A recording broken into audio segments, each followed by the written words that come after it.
Welcome to another episode of the Career Strategy Podcast. And I'm just going to dive right in today. We are going to talk about what in demand UX and product people do. What makes them always in demand? How are they always ready for unexpected opportunities or unfortunate circumstances where maybe they're forced into looking for an opportunity? So, if you can relate to any of these situations or have someone in your life who is currently in one of these situations, you might want to send this episode to them. So, here's the idea. When you treat your full-time job as though you were actually a freelancer or a contractor in that role, that is the mindset of how you can be in demand and ready for opportunities all of the time. So, if you only take one thing away from this episode, I want you to think about what if you approached your career and your current role and everything you do and every relationship you have with the mindset of someone who is a freelancer or a consultant, because there are a lot of things we can learn from people who are not in full-time jobs and thus are likely always looking for new opportunities, relationships, etc. So, in today's episode, we're going to explore how this approach can benefit you, even if you are employed full-time, and the strategies that make successful freelancers always in demand, and how this mindset will help you succeed in your career. All right, so what is the big problem here?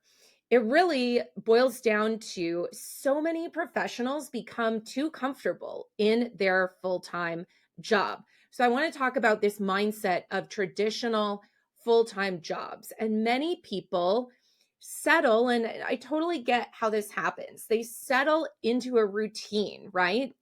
And they stop doing things like documenting their achievements.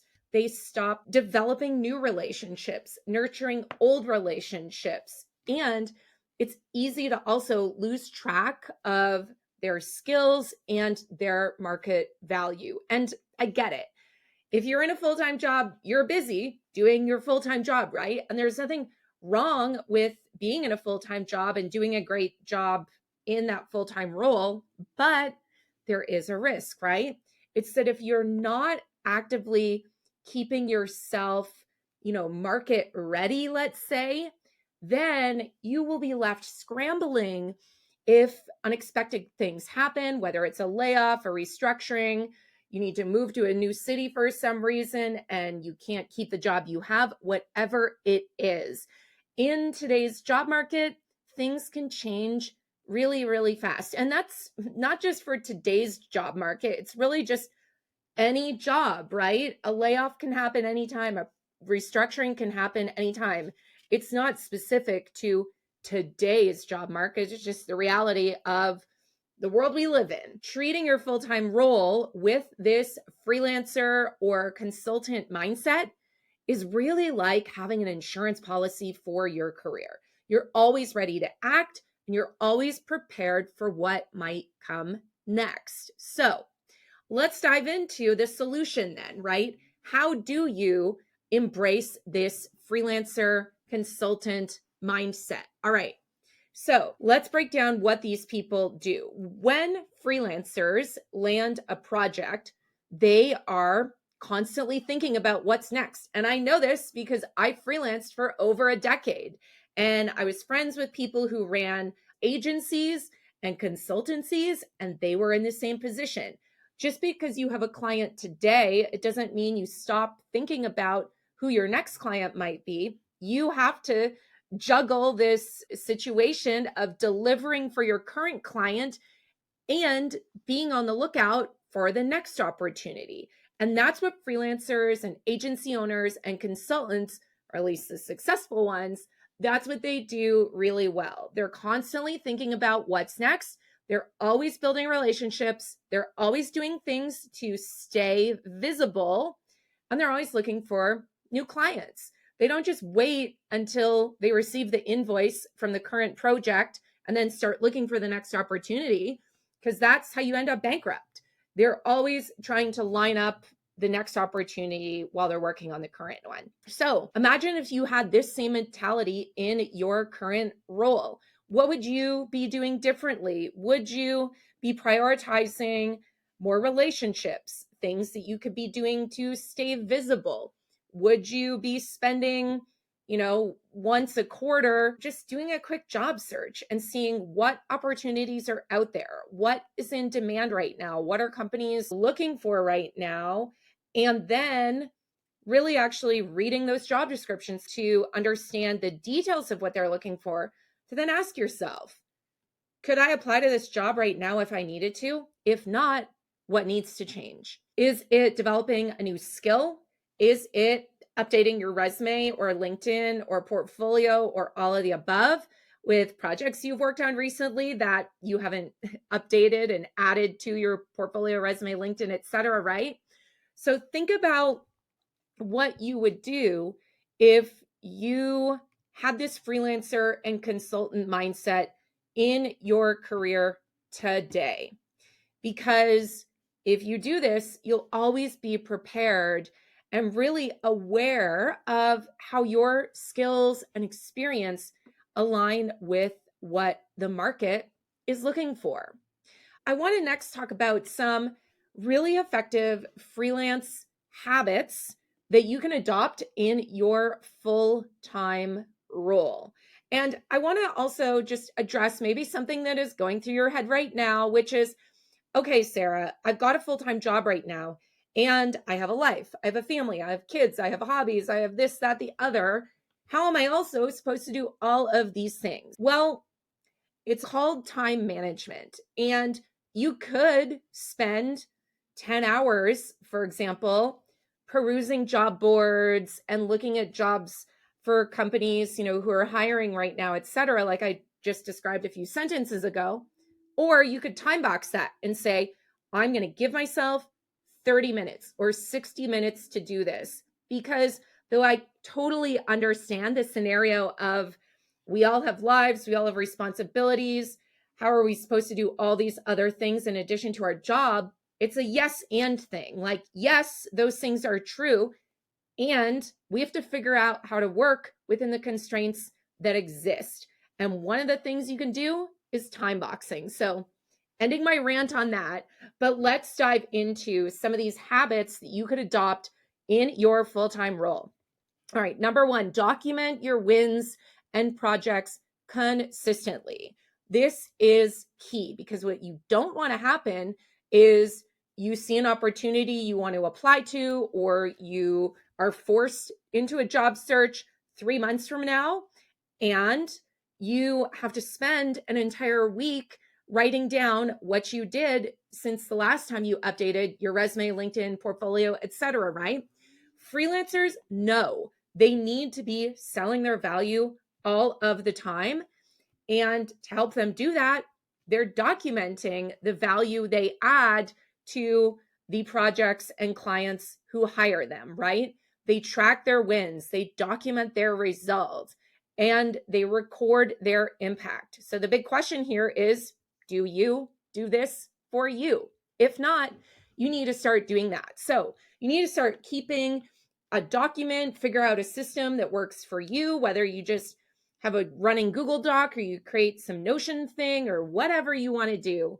The point is that you need to be documenting your wins and projects consistently so that you at least have this rough document to go back to, so that when it comes time to update your resume, you're not trying to remember back 6 months, 12 months, or longer to remember what you did, because we all know you will forget a lot of the details about something you worked on 12 months ago, right? This documentation is going to help you stand out because it's going to help you write more specific case studies and resume bullet points with more details, and hopefully be able to quantify not just the outcome and impact, because we all know you can't always quantify the outcome and impact. What you can quantify is what you did. And we have a whole other podcast episode about that. We'll link it in the show notes.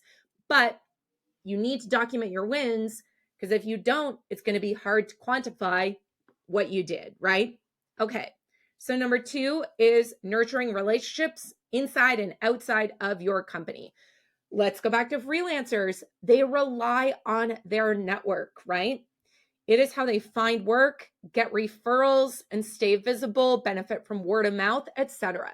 They're constantly building and maintaining relationships with clients and former colleagues, other people in the industry, etc. So for you, this means being really proactive about connecting with people, maybe from other departments.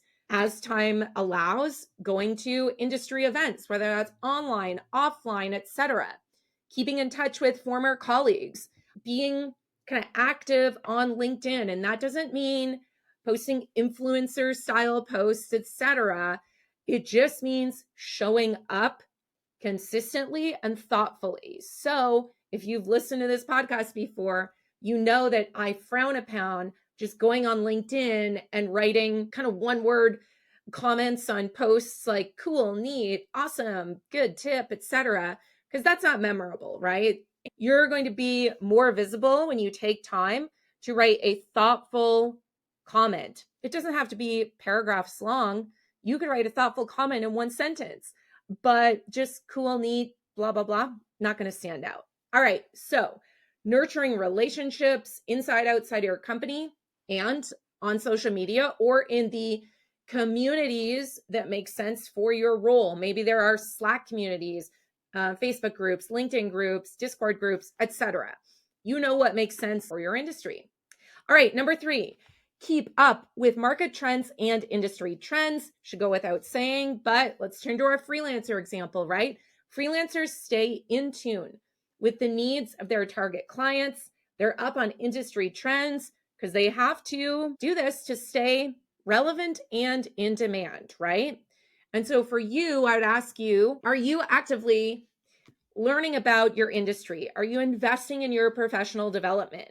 And I'm not saying the trends and the trendy stuff. I'm saying, do you know what skills and experience are in demand for jobs that align with the jobs you want to apply to? And there's a big difference there, right? Because you might be thinking, oh my gosh, I don't know enough about AI. Well, if you go and study a bunch of job descriptions, not all the job descriptions scream that you need to be an AI expert, contrary to what you might think based on just LinkedIn and Instagram posts, right? So for you, I would say you need to spend more time going back to those job descriptions, as we said before, studying those job descriptions to understand what the market is looking for, and then looking for gaps. If you do not have things that the job descriptions listed, might be an opportunity to focus your professional development on those things. Number 4, we want to treat every project like a portfolio piece. Now, what do I mean by that? So freelancers are constantly thinking about how each project could reflect their skills and experience, and they're documenting that. So if they draw something on a whiteboard or do a sketch or have like a version of a, interface that they think might be awesome for their portfolio, they're going to save a copy of that. When I did a lot of freelance and consulting, I was constantly documenting my work with the idea that this is going to potentially get used in my portfolio or elsewhere, right? So something to think about for you is, are you putting systems and processes in place to help you be documenting projects as you go? And back to point number 1, there was part of it involves writing stuff down. Another part of it is documenting the visuals. And that's kind of what we're talking about here. So I would ask yourself, do you need to set up a system to do this? It could be as simple as a Dropbox folder, Google Drive folder. You want to make some fancy Notion thing, go for it. It doesn't matter. But the point is, you just need to start doing this. Number 5, and this is our last one, always be open to the next opportunity. So freelancers never assume their current project is their last, right? They're always open to new clients, new work, and they never stop exploring opportunities. Also, they're open to industries that they have not worked in before. And this is a big one because many of you who might be listening to this might be thinking, I don't know anything about finance. I could never work in finance. I don't know anything about healthcare or education or transportation or government or something. Therefore, I can't work in those industries. And though it can be beneficial to have experience in industries where you're looking to get hired, it's not always a prerequisite. So for you, I would be very mindful of being open to opportunities that might not be in industries you've worked in before, because you might just find there may be less competition in industries that are not like, quote, tech industries per se, the Mang companies or formerly Thang companies, etc. And so I really want you to have a mindset that you're awesome at your job, you have great skills and experience that is transferable to many different industries. When I did freelancing and agency work, I was put on projects that I knew nothing about, like investing years and years ago. I remember when I'd never worked on an e-commerce project before and I was put on that.